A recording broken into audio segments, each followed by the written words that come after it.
Bank reconciliation statement का case 2 का practical question हम करेंगे। केस 2 क्या है? Credit balance as per cash book minus जो क्रेडिट बैलेंस होता है कैश बुक का, अगर क्वेश्चन उससे स्टार्ट हो रहा है तो उस तरह के प्रैक्टिकल क्वेश्चन कैसे करने हैं वो हम यहां पे कंटिन्यू करेंगे।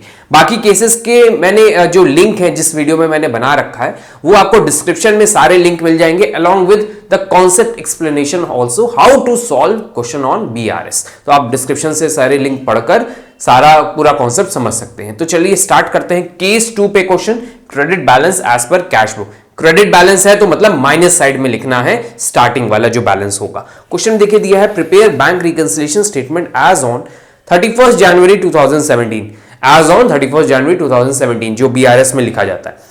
If cash book of mister Sanjay showed a credit balance of 2100, देखिए यहां पे बोल दिया कैश बुक में क्रेडिट बैलेंस है 2100 का, तो माइनस में लिखते हैं, हमने आपको बता रखा है। तो credit balance as per cash book लिखा मैंने और अमाउंट हम माइनस में लिख देंगे 2100 और डेट क्या रहेगी? Bank reconciliation statement as on 31 January 2017, 31 January 2017। तो ये हमने डेट डाल दी यहां पर। अब आते हैं क्वेश्चन पे कि क्वेश्चन क्या दिया है। पहला दिया है the bank had paid fire insurance premium of 550 which does not appear in cash book. Bank ने मतलब बैंक जो पासबुक है, पासबुक में हमें दिख रहा है कि 550 माइनस हो रखा है प्रीमियम का, लेकिन कैश बुक में नहीं हुआ है। नहीं हुआ है तो अब हम कर लेंगे, क्या करेंगे? 550 माइनस कर देंगे। तो 550 हमने माइनस कर दिया तो हमने लिख दिया insurance premium paid by bank और माइनस साइड में 550 नोट कर दिया। कैसे हुआ ये?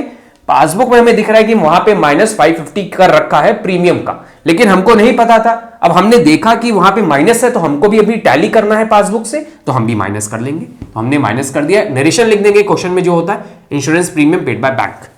सेकंड केस है cheques for 25,000 issued during January. जनवरी में 25,000 रुपीज के चेक इशू किए गए हैं, but cheques for only 18,500 were presented for payment. मैंने जब चेक इशू किया होगा तो अपनी कैश बुक से 25,000 माइनस कर दिया होगा कि मेरे पास से 25,000 रुपीज निकल चुके हैं, लेकिन जब पासबुक मैंने उठाकर देखा तो वहां से कितने रुपए माइनस हुए? सिर्फ 18,500, मतलब पूरे 25,000 नहीं हुए।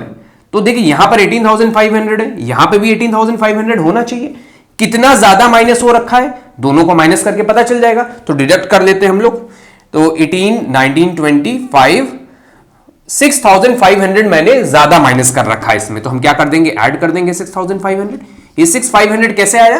25,000, सॉरी यहां पे नहीं लिखेंगे, यहां पे लिखेंगे 25,000 माइनस 18,500।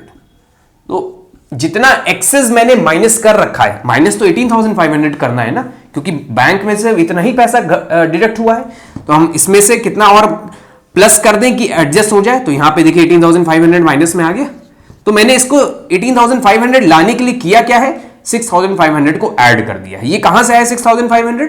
दोनों को माइनस करके। तो हमने ऐड बैक किया है तो हमको सही करने के लिए ऐड बैक कर लेंगे 6,500। सिंपल सा कॉन्सेप्ट है, दोनों तरफ 18,500 आने चाहिए थे, यहां पे आने के लिए हमने प्लस किया तो 18,500 बन गया।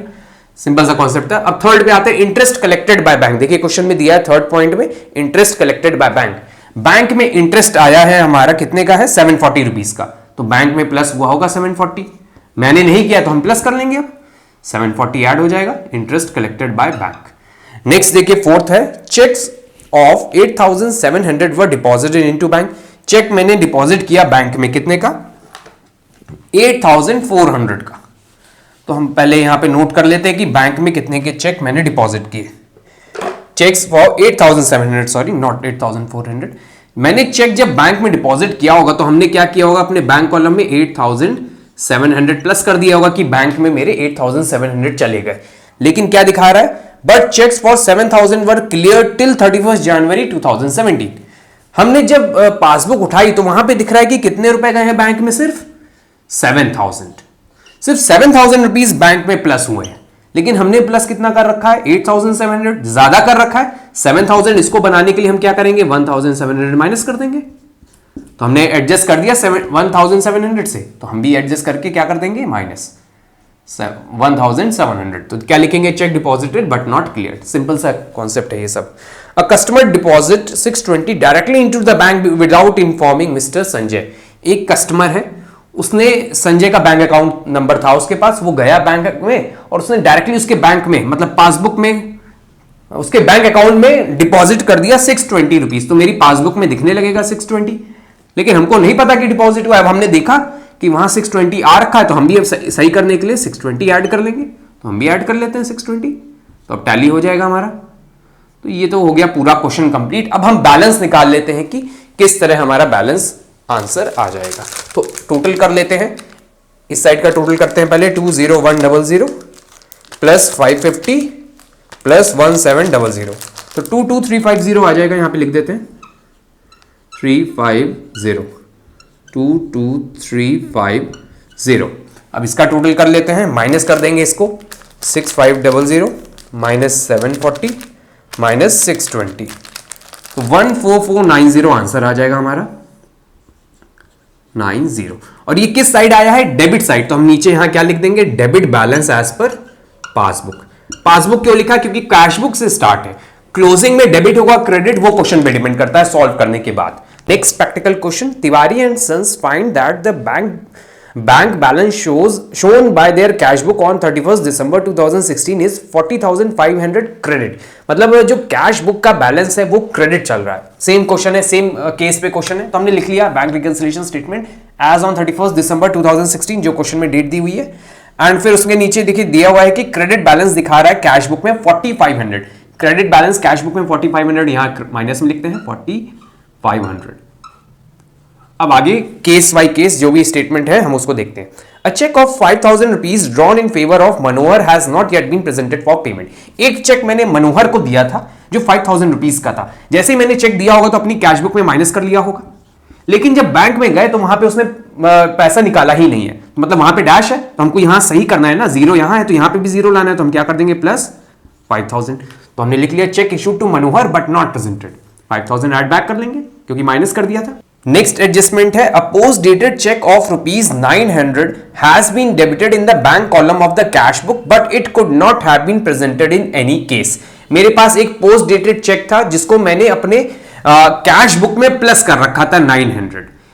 उसका पैसा हमने मान लिया था कि मेरे पास वो पैसा बैंक अकाउंट में आ गया है, एक चेक था मेरे पास, लेकिन हमने उसको बैंक में चेक दिया ही नहीं कभी। जो चेक था हमने तो प्लस कर लिया, जैसे ही मुझे चेक मिला हमने 900 अपनी कैश बुक में ऐड कर लिया, लेकिन वो चेक जो था मेरे पास उसको हमने बैंक में दिया ही नहीं दिया, तो वहां पे तो हमें कुछ दिखेगा ही नहीं। सही करने के लिए हम क्या करेंगे अपने यहां माइनस 900, तभी तो 0 बराबर होगा। तो हम क्या करेंगे, पोस्ट डेटेड चेक पूरा स्टेटमेंट उतारेंगे और 900 डिडक्ट कर देंगे। नाउ थर्ड एडजस्टमेंट देखिए दिया है यहां पर, cheque totalling 10,200 deposited with bank have not yet been collected. एक चेक था 10,200 के, बहुत सारे चेक थे जिसका टोटल अमाउंट था 10,200। उसको मैंने प्रेजेंट किया बैंक में दिया मैंने चेक, लेकिन बैंक ने कलेक्ट नहीं किया, मतलब बैंक में पैसा आया ही नहीं अभी तक, तो हम भी माइनस कर लेंगे 10200। उसी की लाइन में थर्ड वाले में देखिए एक और भी लाइन लिखी है, and another cheque for 4,000 deposited in the account has been dishonoured. एक चेक 4,000 का और था 4,000 का, जिसको मैंने डिपॉजिट किया बैंक में, लेकिन वो पैसा आया ही नहीं, डिसऑनर हो गया चेक, तो हमने प्लस कर रखा होगा, हम यहां पे हटा देंगे फिर अब सही करने के लिए। तो इस एंट्री में दोनों अमाउंट डिडक्ट किए जाएंगे। Last adjustment, a bill payable for 10,000 was retired by the bank under a rebate of ₹150। एक बिल था 10,000 का रुपीस का, उसको मैंने बैंक से रिटायर करवाया, मतलब जब मैच्योर हो जाता है तो उसका पैसा हम ले लेते हैं, तो बैंक से मैंने पैसा लिया और आगे क्या हुआ, उसमें मुझे रिबेट भी मिली, 150 रुपीस की रिबेट मिली, मतलब टाइम से पहले हमने उसको ले लिया होगा, उसको क्लियर कर दिया होगा, इसलिए हमें रिबेट मिल जाती है। ये बिल्स ऑफ एक्सचेंज के टॉपिक में आपको पढ़ाया जाएगा। But the full amount of the bill was credited in the bank column of the cash book. अब इस लाइन को ध्यान से पढ़िए, but the full amount of the bill का अमाउंट ही क्रेडिट किया गया है। जो रिबेट का अमाउंट है 150, उसको कुछ नहीं बोला गया है, मतलब उसके बारे में कुछ नहीं किया। रिबेट हमें मिली है तो मुझे ऐड मिलना चाहिए, 150 रुपीज मिलेगा, 150 रुपीज हमें मिलेगा तो हम रिबेट का सिर्फ अमाउंट रिकॉर्ड करेंगे 150, क्योंकि बिल का तो अमाउंट रिकॉर्ड हो चुका है ना। एक बार लाइन फिर से देखिए, but the full amount of the bill was credited. Bill का जो भी अमाउंट था 10,000 रुपीज वही मिला मेरे अकाउंट में, वही ऐड किया गया, लेकिन रिबेट के बारे में कुछ नहीं बोला है, तो मतलब रिबेट का भी अमाउंट क्रेडिट नहीं हुआ है, तो अब हम ऐड कर देंगे। ये सिंपल सा क्वेश्चन था। अब हम बैलेंस कर लेते हैं कि आंसर हमारा कितना आएगा। तो टोटल कर लेते हैं 4500 प्लस 900 प्लस 10200 प्लस 4000, तो हमारा आ जाएगा 55600। तो दोनों तरफ लिख लेते हैं 55600 और इसको माइनस कर देते हैं -5150। हमारा आंसर आ जाएगा 50450। ये डेबिट साइड में आया तो आंसर हो जाएगा debit balance as per passbook.